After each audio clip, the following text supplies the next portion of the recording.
Pemirsa sana, Ramadan memang sudah berlalu, tapi ibadah jalan terus ya. Bahkan jangan sampai kendor. Setelah sebulan penuh beribadah, namun yang sering kelupaan adalah membersihkan alat sholat. Terlebih untuk Anda yang sering sholat berjamaah dari tempat yang berbeda-beda, baik di masjid maupun di tempat kerja. Karena pandemi ini masih berlangsung, maka protokol kesehatan harus tetap dijalankan ya. Demi meminimalisir penyebaran COVID-19, alat sholat yang telah kita pakai jangan langsung kita lipat dan simpan di dalam lemari. Karena dikhawatirkan ada virus-virus yang menempel pada alat sholat kita. Rutin membersihkan alat sholat menjadi sangat penting, mengingat virus bisa menempel pada kain selama 48 hingga 72 jam. Membersihkan tentunya peralatan ibadah tersebut sekurang-kurangnya 2 hari sekali. Jadi 2 hari sekali itu harus dicuci, terutama kalau kita pakainya sering gitu dan kita pakai di tempat-tempat yang berbeda. Kecuali kalau kita pakainya di rumah aja ya. Kalau kita pakai di rumah ya bisa 3 hari sampai 4 hari kemudian dicuci bisa. Tapi kalau misalnya kita sering pindah-pindah, terutama misalnya dari kantor kemudian ke masjid, kemudian nanti mungkin di rumah kerabat gitu ya, itu sebaiknya 2 hari sekali itu harus dicuci sama sejadah-sejadahnya. Nah, kalau mau mencuci alat sholat, ada tips nih agar kebersihan alat sholat tetap terjaga. Pertama, cucilah secara terpisah alat sholat dengan pakaian kotor lainnya. Ingat ya, jangan melempar alat sholat yang kotor untuk mencegah kemungkinan penyebaran virus melalui udara. Rendam dengan deterjen di dalam air hangat selama 20 hingga 30 menit, kemudian kucek secara perlahan. Khusus untuk sajadah, bisa direndam dengan air deterjen selama sekitar 1 jam. Perasnya dengan cara digulung ya, bukan dipelintir. Hal ini untuk menjaga tekstur sajadah agar lebih awet. Saat membilas, sebisa mungkin gunakan air yang mengalir. Kemudian jemur dengan cara dibentangkan. Sebaiknya diangin-anginkan terlebih dahulu di tempat sejuk.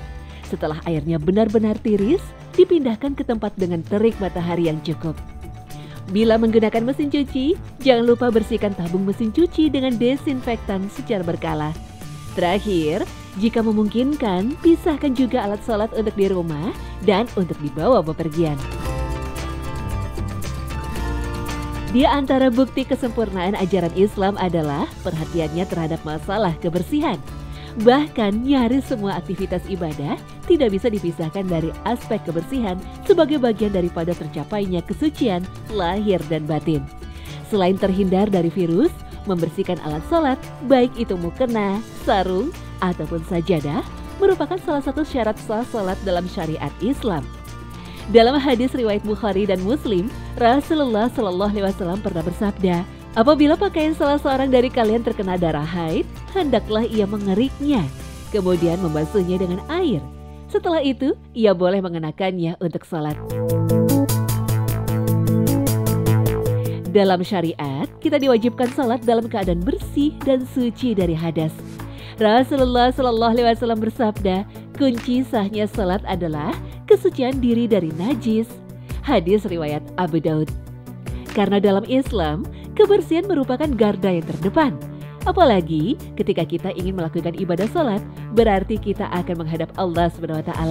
Maka dianjurkan untuk kita berpakaian yang rapi dan bersih sebagai bentuk hormat kita pada sang pemilik alam semesta ini. Allah SWT berfirman, hai orang-orang yang beriman, ketika kalian akan melaksanakan salat, basuhlah wajah kalian. Quran Surah Al-Maidah ayat 6. Tak hanya diperintahkan dalam hadis dan Al-Quran, membersihkan diri juga memiliki banyak manfaat.